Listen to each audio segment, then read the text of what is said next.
We're going to be talking about getting paid faster, the restorer's Achilles heel, because we're going to unpack the top 3 variables that affect your likelihood to get paid fast and on time in restoration. And you'll be surprised to hear that documentation isn't one of them. Why do you think it's so painful to get paid in restoration? Like, man, we were talking about this. In every other industry, you can just go give a quote, like a plumber gives a quote for a toilet repair. Yep. Here's the quote, swipe the credit card, do the work, and you're out. Now, here we are in restoration with the average restorer getting paid between 60 and 90 days. Why is it so painful?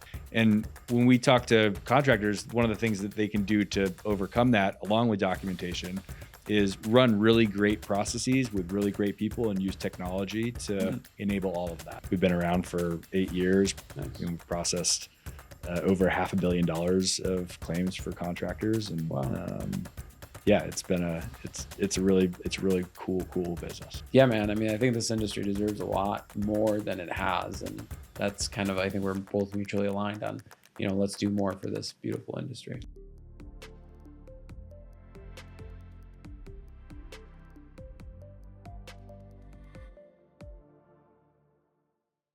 Welcome, everybody, to the Albi After Hours podcast, where we talk about propelling the restoration industry forward. I'm your host, Alex Doud, and today I have Mr. Dan Doud from One Claim Solution here in the studio. And we're going to be talking about getting paid faster, the restorer's Achilles heel. Now, make sure you stay till the end, because we're going to unpack the top 3 variables that affect your likelihood to get paid fast and on time in restoration. And you'll be surprised to hear that documentation isn't one of them. What's up, Dan? How's it going? Good, Alex. How are you? Thanks for having me today. Living the dream. Thanks so much for coming all the way from, I think you came from Phoenix all the way here. Yeah, right? went to Charleston, to Phoenix, to Chicago, and then we'll get back home tonight. Oh, so nice. World traveler here, huh? Yeah, at least domestically, I suppose. Yeah.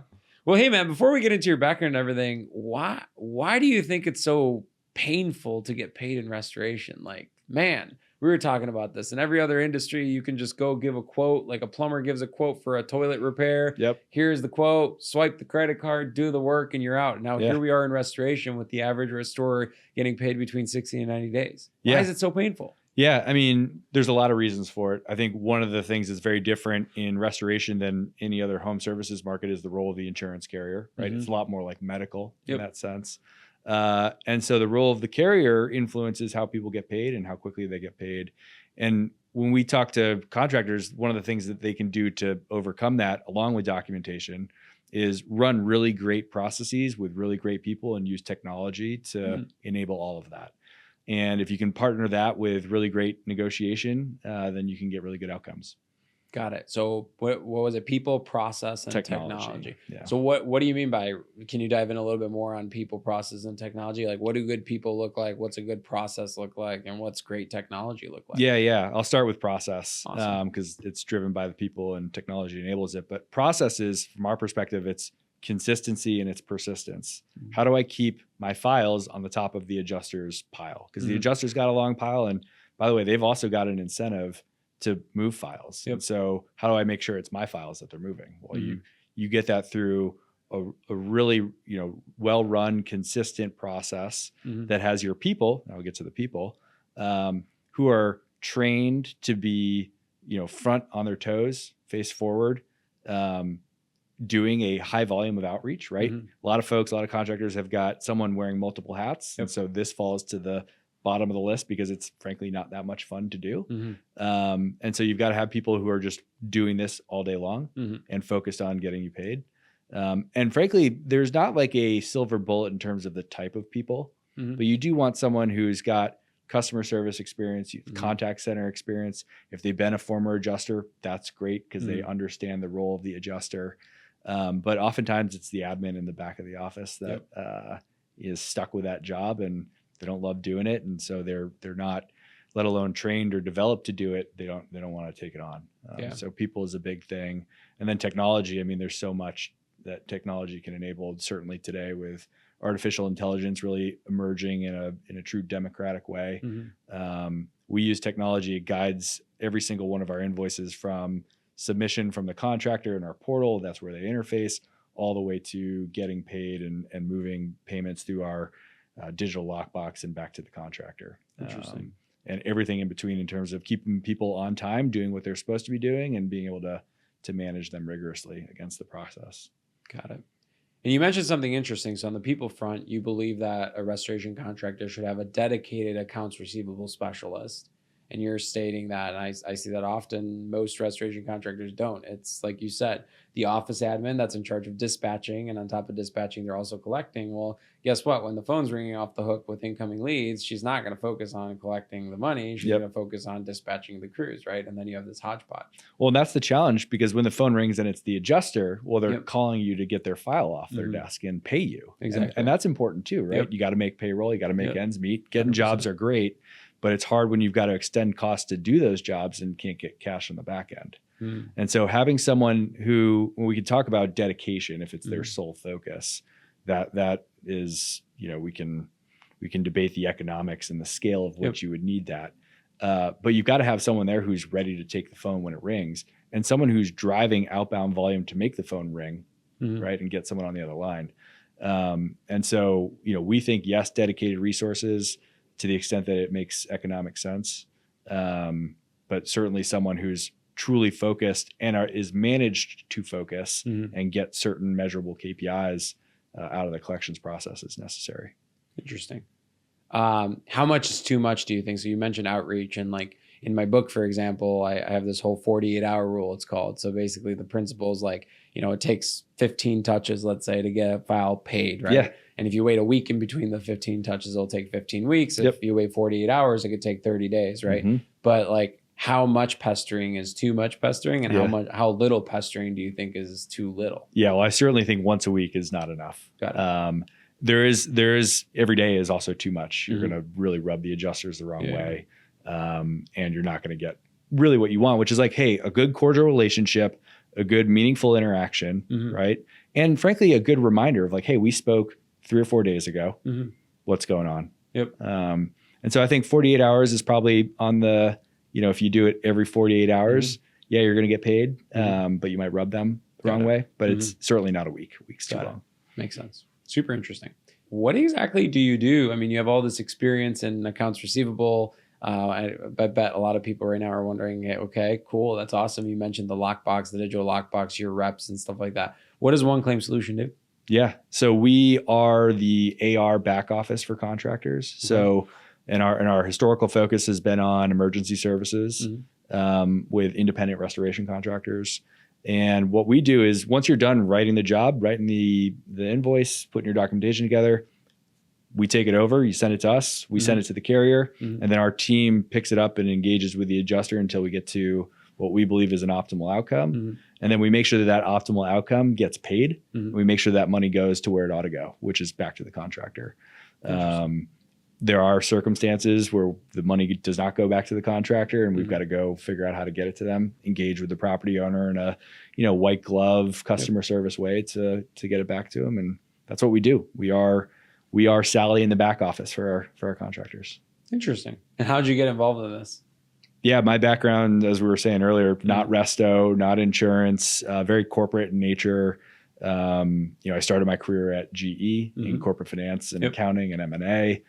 Went and got a master's degree at Northwestern University, got my MBA from Kellogg, so just around the corner in Evanston. And then I spent 5 years after that with Bain & Company, a huge consultancy, predominantly working with private equity funds, helping them diligence assets and helping their portfolio companies run their businesses.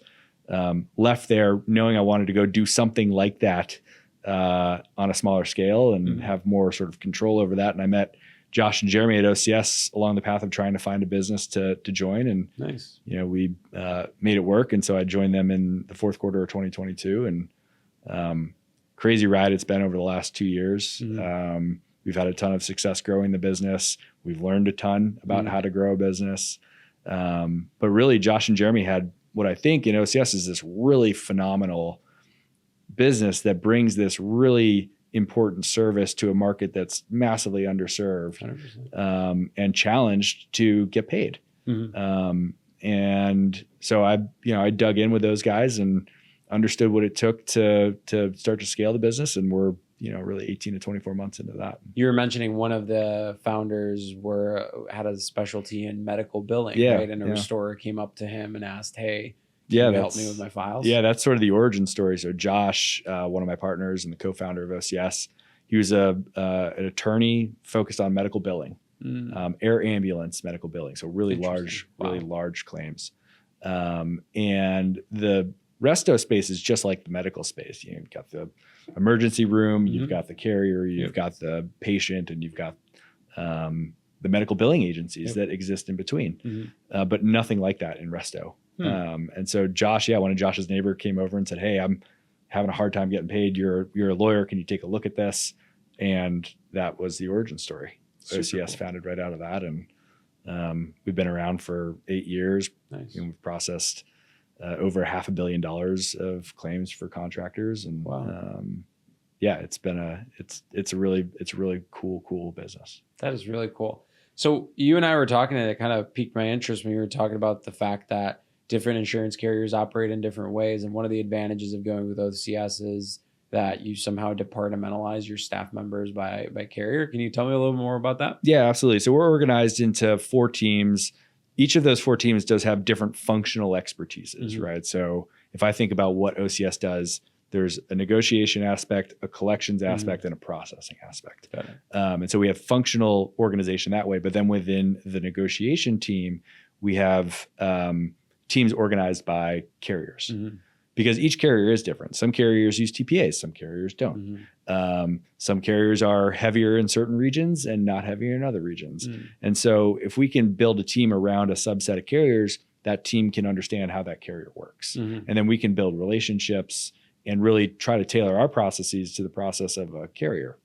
And so that's how we organize those teams, so that when we are engaging with whoever the carrier is, it's not our first time. It's not that individual's first time. They see invoices through that carrier every day. Interesting. And so, we thought a lot about how to organize. Do we organize towards contractors? Do we organize towards carriers? And we just thought, there's so much variation in the way carriers handle claims that's how we should organize. Yeah, I wanted to touch on that, especially for those of you listening. Like, there's so many intricacies towards getting paid, and so many restorers put very little emphasis on how they're going to get paid, how they're going to structure their accounts receivable processes and such. And at the end of the day, it's a make it or break it. I mean, so many restoration businesses do, millions of dollars a year accrual base, and even millions of dollars a year of accrual base EBITDA. But then when they look on the cash flow, they're cash flow negative, and they're, going to outside lines of credit or their uncles or aunts to borrow money to keep the business afloat. So there's quite a bit of complexity to this. Yeah. There's a ton of complexity, and it's not going away. Right. And we talked about this earlier too. I do think it's here to stay. And so you've got to figure out how to manage it and how to operate it. And it's just as important as figuring out how to win leads and how to hire techs and train and retain techs. I think we talked about this when we first spoke, but like the 3 major pain points in resto, right? Lead generation, people management, and getting paid. Exactly. And so it's here to stay, and you got to build a system around it. What's world-class collecting look like in a time frame, let's say? What's medium or average or industry standard? And what do you think is like in the red, like you're going to be bleeding, like you're in trouble? Scale matters, mix of business matters, geography matters. But if I had to like try to be broad brushstroke on all of it, if you're above 90 days, you have a major problem. Industry average is probably 60 to 75, 60 to 90. Again, depending on mix of business. And then anything sub 60 is obviously above average, and that's great. I would say world class, if you're 45 or less, you're in good shape. But again, you look at most other home services end markets, and 45 would be abysmal. Exactly. They're getting paid on delivery, or they're getting prepaid before they even do the work. And in most other sort of B2B markets, right, 45 days is still also pretty bad. So again, it's all relative, but every time we talk to a potential contractor who wants to onboard with us, they're seeing industry average. And they're also having just a hard time getting paid in that time frame, meaning they're having to take sacrifices on their invoices to move the needle on things that, they probably shouldn't, because they did do the work and 100%. They did document it. What do you think of the idea of trying to pull cash forward, like getting some sort of deposit up front, or, running the deductible. Does that, a lot of restorers seem to be uneasy with that concept because they're like, oh, the adjuster is going to get upset or it's going to delay my ability to get paid the rest. But like, I think every restoration contractor should be taking a deductible up front or take some sort of deposit. I mean, heck, you've got the average mitigation job is $5,000 to $10,000. The average homeowner has like $2,000 to $5,000 deductible. So you can get 20 to 50% of your money up front, yet most restorers are kind of afraid of it. Yeah. Do you think they should or they shouldn't? I don't know if I have a hard opinion on whether they should or they shouldn't, but I mean, it's a piece of your cash flow. Exactly. And if you can get it up front, then you should try to get it up front. Yeah. I don't see a reason why they wouldn't want to. I think frankly, like there's some technology gaps that could be why they don't, because they can't swipe a card. Exactly. I can't send anything out of my tools to get you to pay. But there's certainly probably some behavioral stuff in there too. Yeah, I'm excited. As I was showing you, we're launching Albi Pay, which that's the whole thesis, is to help restorers basically get a credit card on file. I mean, when you go rent a car from a car dealership or a car rental place, you have to put a credit card on file, right? And if you bring it back beat up, they charge your card, right? It's like, why can't we have that in restoration? I know like some restorers have like a credit card form on their work auth that they would manually fill out, but then like the PCI compliance and all that is just an absolute nightmare. But yeah, man, I mean, I think this industry deserves a lot more than it has. And that's kind of, I think we're both mutually aligned on, let's do more for this beautiful industry. Yeah, for sure. I've sort of fallen in love with it, right? Being an outsider. There's a lot that you love about it. There's a lot of things to, I think, make better. This is certainly one of them.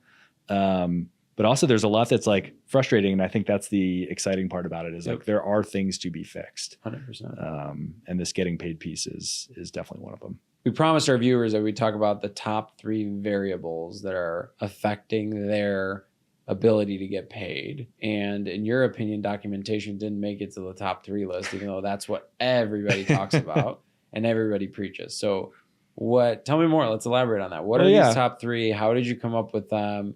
And why are they so important? Yeah. Documentation matters for sure. If you just send in an invoice, no documentation, you are not going to get anywhere quick. Of course. And you got to do great on your documentation because it enables better communication with the adjuster and better explanation of why you did things and what you did. But there is a point where you can have A+ documentation and still get like atrociously beat up. Yeah. And this isn't like a one-off thing. This happens, on a regular basis at scale with recurrence across insurance carriers, across adjusters. And so why is that? And this falls back to what we talked about earlier, right? People, process, technology, and then your ability to sort of show up and negotiate. And so what we've done is we've studied all of the data that we have over the last 8 years of OCS and engaging with carriers and getting outcomes and studying those outcomes. And why is there such variation in outcome despite relatively common documentation? And it turns out, well, there's variation at the carrier level. There's variation based on the size of your job. Okay. And then the third piece is, well, who's the adjuster? Because even within a carrier, you're going to have variation because of who the adjuster is. And so some of those you can and can't control, right? You can't really control who the carrier is. You can say, I'm not going to do jobs if it's this carrier. That's hard to do. You can control the size of your invoice to a certain extent, but the loss is the loss and you got to do what you got to do. So hard to control. And then you can't really control the adjuster. It's just whose pile did it fall on. So on the loss size, are larger losses harder to get paid or smaller large? Yeah, there's more eyes on them. Larger losses are harder to get paid. Okay. So the larger the loss, the more complexity. More complex. The more hoops. Yep. What about the difference between, I would call these the deceiving losses. So losses that appear to be small but end up being big, right? Are those hard to collect typically because a reserve's set at the beginning of it for much smaller and then they end up exceeding reserve and there's more loopholes to go through, or no?